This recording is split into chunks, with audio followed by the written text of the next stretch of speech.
Oh, I had one question. Was there, Jishnu, was there something that you wanted to be in the seventh season that wasn't? Yeah, Tony Stark. I'll give you this. I mean, this is the like a perfect example of the show in a nutshell. Yes, we did want Tony Stark. So what did they give us at the very end? Spoiler alert, the tiniest little spoiler. The very last thing you see. Hey everybody, welcome to the specialist episode of Crossover Event. No, we're not talking Men in Black. We're talking Agents of Shield. Yeah, I know you don't care, but I care deeply. You know who else cares? Ankit Dayal. He's my dungeon master for Dungeons and Dragons, to be specific. But we also have Tejas Menon. Hello. How's it going? As middleman, as translator. Casual bystander here, Yeah. but ultimately a fan of Marvel Comics and thus Shield. Well, it's been a long journey. 7 seasons, 136 episodes. But we did it. We made it. Congratulations, everybody. By everybody, I mean just the two of us. I don't know a single other person who gives a shit. Yeah. You did it in record time, right? You started the show. I started the show quite early. Like, I think while the first 4 seasons were airing, I was maybe like half a season or a season behind. I didn't start when it started, but when I caught on, it was, maybe in the 3rd season or so. So it was still exciting. It was still more Marvel shit to watch. And Coulson, I think more than a fan of S.H.I.E.L.D., I'm a fan of Coulson. That's what kind of kept me going. Then somewhere in the middle of, I think, the 4th or 5th season, I think I was listening to your podcast episode about growing out of things. How, like, I definitely grew out of S.H.I.E.L.D. around the 4th or 5th season, but that's probably because something else replaced it, like the Netflix Marvel series. Mm-hmm. And before S.H.I.E.L.D., I was super into, like, the DC teen drama scene with Smallville and Arrow and Flash, and those so days. S.H.I.E.L.D. kind of replaced that hole in my heart because I couldn't keep up with that. But Okay. correct me if I'm wrong. You did binge the last 3 seasons, right? Pretty much. So fast forward to the lockdown. 6 months ago, I started watching like the whole Marvel thing all over. So I went back to like the MCU, beginning of the MCU thing, and that kind of led me to the Marvel one-shots again. Those were in great, man. 2011 or so, or 13 or something. Yeah, around the first phase, so between Captain America, Yeah. Thor. The first one was on the Blu-ray for Thor 1. Yeah. So what was it that kept you in S.H.I.E.L.D.? We all know that Coulson is the reason we got into it. What kept you going? Honestly, again, the lockdown kind of was shoving me into this place that I just needed more Coulson in my life. I feel like the lockdown he's being honest, is going to he's make being honest. Agents of S.H.I.E.L.D. a cult classic, dude. So back when Daredevil season 1 came out and when Jessica Jones 1 came out, we were all still watching those shows very, very intently and very closely looking for connective tissue, right? We were all like praying that there would be some potential to see Yeah. TV characters come onto screen. That was the same with S.H.I.E.L.D. because S.H.I.E.L.D. was trying to kind of stay on par with the main plot of the MCU movies, which at the time was leading up to Winter Soldier and the Phase 2 kind of stuff, which had to do with the fall of S.H.I.E.L.D. and Hydra. As well as plots that were in like going or showing up in Iron Man 3 with like the, that serum that kind of was blowing people up. Oh, and shit like Extremis. that. Extremis. Yeah. Yeah. Around the time that Doctor Strange came out, when an entire season arc, which might have been one of my favorites, was when Fitzsimmons, who are the sort of the primary romantic side of the whole cast, they were separated by dimensions. They were a couple that were pulled apart between dimensions, and one of them was like stranded on a planet, and the other one's trying to find them, and that's the entire season arc. And I lost my shit because what they used to teleport between our dimension and that planet was very similar in design to Doctor Strange's little circle thingamajigs. The portals. The portals were very similar aesthetically, and so we all were like, "Oh my god, there's going to be a thing about this and that." How did they reconcile the snap and the blip within the universe of Agents of They S.H.I.E.L.D.? did not. They don't. They so did not They even didn't- touch it with a stick. It drove me mad, and that's when I messaged Jishnu as well, because I binged it because I was gonna watch it all the way up to where Endgame is supposed to happen, Right. and I was like, okay, this is gonna feel so correct when they just line those things up, because like he said, even Ghost Rider was using a lot of the terminology and the dimension things that Yeah. came from Doctor Strange. So it seemed like it was all leading up to where Endgame was gonna drop it off, but they didn't even. But they didn't even that's probably mention because it. I'm sure that they didn't know they weren't Exactly. allowed to know Yeah, what was gonna yeah. happen. So It's for the Yeah. same I mean, I reason guess that none of the Netflix shows did anything serious. Like in season 5 or 6, I forget which one it was. At the very end of it, it was a pretty good season. It ends with Quake, who is like the Inhuman protagonist, fighting Graviton, I think was his name, who was like Graviton? the Inhuman, He- the Inhuman yeah. antagonist. dude, in a pretty Graviton cool fight, is huge in a pretty Avengers cool fight lore. at the very end, like literally the last or penultimate episode, right before the battle, Graviton walks into like his little daughter's living room, and she's watching the battle that Stark New York. and Strange and Banner have, freaking The Ebony children Maw, of, when Yeah, when they the- come to New in York Infinity at the War, beginning of basically. Infinity. Right. So they're showing you like real time, like, hey, this battle's happening in New York, and Shield is too busy dealing with Graviton. That's why they can't go to New York. So they'll do little things like that, which give you hope. I would say it was all the way up to that season. Like season 5 was supposed to be the end of Agents of Shield. Like they were Yeah. they were told that was going to be the end, so they had kind of wrapped it up in a way that had nothing to do with what Endgame was going to do, and then they did 2 more seasons. So when it branched off at that point, it kind of went in its own thing, and I kind of enjoyed it. Like season 6 and 7 as well. I think I enjoyed them. I really like Seven. more. I really Yeah. did. But I want Yeah, so that's what I was gonna ask. Were you guys disappointed, or or did you enjoy the final moments and all that stuff? I know it's over, so that's what I just want to ask. Was it worth it, guys? Yeah, no regrets. No regrets. 2020. No regrets. Love it. Because it's funny because like the MCU stuff on the Netflix verse, I always kind of preferred that because I mean, I watched the first season of Agents of Shield, so I mean, my thing was just like, oh, cool. At that point of time, yeah, I did want everything to kind of connect, and I was like, yeah, it would be so sick if somebody Daredevil could come into the Marvel. But then after we kind of got wise, we kind of realized it was not going to happen. And I don't know why, but Agents of Shield always felt like, oh, this could be an interesting way to see how they address the movie events. But Jishnu has always made it clear that whenever they don't do that, they do their own, like, basically lean into the weird stuff that they're already doing. That's probably when the show is strongest. Because they have a really tight group. I think like what they got from the get-go was I think the reason that I really like Coulson and his whole arc also is because he went from being like super nerd to being secret agent, top guy, to being given a team and his own like ship and like his own car and flying car and shit like that. And then he kind of transitioned into being his own like superhero type of Yeah. thing towards the end as well. And that's just such a good arc for That's a a great character arc. that you really like from the beginning anyway. In Avengers 1, he comes off literally as a fanboy. Like, he goes up to Cap and he's like, can you sign my cards, please, because I love you so much. He's Peter Parker to Tony Stark in Avengers.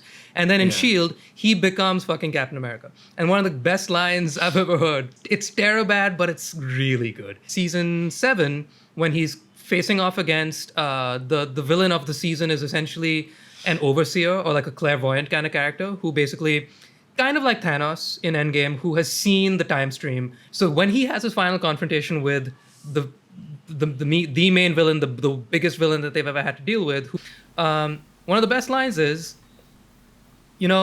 I can feel your pain because I know that you have died so many times and come back so many times, because by the end of it, he's a cyborg. He's had seasons where he's had like a bionic arm which can project like an energy field that looks like Cap's shield, because he's like, if I can have any superpower, I want to be like Captain America. So he gets his own Captain America shield. Nice. But the villain knows that he's died so many times, and as cool as that is to have like a bionic arm and all that stuff, it's horrible because you've like watched your friends die so many times and you've seen so much death, and it's not fair to live so many lives. And then he just says, Well, really, my biggest superpower is dying. Because Yeah. dude's died 7 times and he's still not Nice. dead. And Yep. when the season ends, when the series ends, without giving too much away, he's still alive. Which should be no surprise because he's never not alive. He's always alive. You think he's dead, you think he's going to Tahiti, you think he's been blown to bits, you think a fucking building fell on Oh, him. man. Nope. By the way, this is what Motherfucker I was lives. I was going for classic Coulson meets Tahiti Coulson. That's why the jacket. Nice. Yeah, I was wondering why. Yeah. You're gonna ask why you guys were so well dressed, but I think it's clear. Ankit, I want to ask you one more thing, though, Yeah. just a little more broadly speaking. So, this past weekend, when the series ended, they Yeah. weren't obviously able to give it like the appropriate send off that they normally would have, because the last time that they were out at any convention was Comic-Con last year when they announced the ending. It wasn't the best because of the pandemic that they weren't able to actually, go to cons and do the final. You couldn't last see them bow and all together. that kind of stuff. Yeah, you couldn't see them celebrating it together. Yeah. Right. So I know that we both sat. Did you see the whole thing? I sat and watched the I did. entire 2.5 hour live stream, I watch did. along, which they did. They did this for every episode of the final season. Because Oh, the wow. cast Well, was separated because of Elizabeth- lockdown. Watch party. Elizabeth Henstridge, who Henstridge, to me yeah. is the best person on the show. She was also like the Agent Carter, stand-in for me throughout the show. Pretty much. And she basically started her YouTube page Yeah. when For the S.H.I.E.L.D. pandemic hit, and every episode that as it was coming out, she would do like a live stream, watch along with people that wanted to just jump in the chat with them and stuff like that, and she would Yeah. invite a bunch of people that worked on each episode to give the insights and give like a whole behind the scene thing that probably we wouldn't have gotten otherwise. It was the coolest thing. I only saw the last episode. I didn't watch along with the whole season. I saw the last episode though. And Jishnu was like, the- no, I can't watch with others. This is for me. This is for me. This is personal, Baba. I can't share this with Yeah. 70,000 strangers. What is this? No, but what I want to get at is the really cool thing about that was making the best of a really bad situation, dealing with the pandemic, and you're watching these guys literally on a Zoom call just like this, with all the awkward pauses in the world, all the milling about and like network issues and whatnot, and then With at the Clark very end, Gregg just walking around his house, going to sleep in the middle of it. It's crazy. it was felt really it felt very apropos because it was so personal, and I think that they know full well that this show is kind of like it is the black sheep of the Marvel universe as far as the No, TV and movies. There is a black sheep, and we don't speak of it. Which is Inhumans. but that was in Oh, that pen. I don't know where didn't sheep live. Do even they live in try pens? with Inhumans. Anyway, I didn't there are think Inhumans that. in this show also. They're both tainted. Point is, the great thing about Yeah. the way that this ended, I love the fact that they managed to get all the fans together to sit in on a real time conversation, and I genuinely got hard feels because at the end they invited 1,000 people onto a Zoom call with the cast. Yeah. And it was just chaos. It was 10 minutes of, you can imagine the chaos. It was just white noise. But it was so cool because it was like, we can't have a Comic-Con, we can't have a convention to see you guys in person. So let's just do this ourselves. We don't This is need awesome. we don't need Disney, Yeah. we don't need Marvel to do this. I am a cast member on this show, and I know that, I don't know where I'm going to be working after this because I'm in a pandemic. So let me just relish in whatever little I can. And it was really cool and it was cute. And it felt like a indie movie kind of send off more than anything else. Even though That's it's cool. Yeah, for sure. backed by one of the biggest companies in the world. It was great. Yeah. So, Ankit, have you ever invested in other 40-minute long, 22 episode season shows that have gone on for this long and stuck with it? The only one I finished was probably Smallville, but Same. that was a different time. but I watched all of Smallville, and that was 10 seasons of 40-minute episodes. Yep. And Yes, like it was. 20 And it was episodes. 40-minute episodes and 40 seconds of Superman. Yeah, In the end. Was it worth less it? than Was Smallville no worth it? that no, It was Smallville definitely not worth it ending- past like the fifth season even. But it was a No. really, I would say Smallville is the show that back kind of then- started it all. Like in many ways, Yeah, like yeah, the yeah. whole. Yeah. But back then, fan service with these kind of shows was also super different. This whole show started because of like a tweet about save Coulson or something, right? Like the Coulson first lives, season yeah. got picked up. Yeah. Yeah, Coulson lives. That kind of connect with like their with their fans, I think, wasn't around when Smallville was around. Okay, on that note, I believe Tejas now has some cues for you, Ankit, which are unrelated to Oh, anything shit. we've been talking about. But we Okay. just want to get your street cred, assess your street cred on the mean streets of, the internet. And This jacket won't help with the street cred. Right. So what we're going to do is we're going to ask you these questions. You're going to give us your hot, succinct takes on various subjects of pop culture. Okay. So here goes. Yeah. Number one, popular question that we've asked a few nerds before you: Tintin or Asterix? Tintin.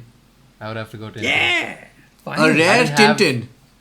I Tell didn't us have why. enough asterisks. I didn't have enough asterisks growing up. I think Tintin, I was super into Snowy, and drawing Tintin was super fun.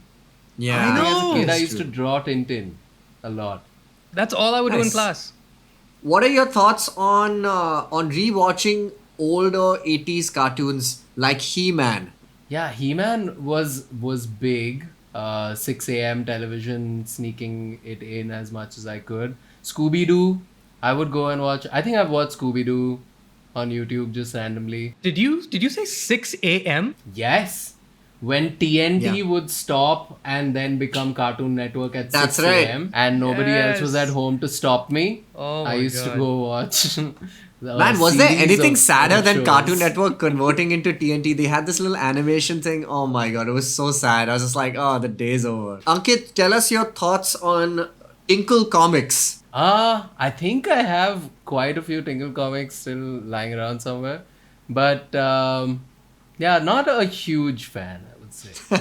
But I had Do you have a I favorite had character? quite a few growing up. Who was that? Supandi? Because he was also fun to draw. I remember drawing Supandi. I'm sensing a pattern here. Only because you said it. Okay. Did you ever watch animal movies in the 90s? And did you have a favorite one? Airbud, guys. The Airbud, of series. course. Was it around the same time as Space Jam? Or was it before? Yeah, 90s. Somewhere there, yeah. It's possibly what like drew me to basketball. Like going from one to another. Nice. It's Wait, Space Jam or Airbud? Or both? Airbud and Space Jam. Nice. All right.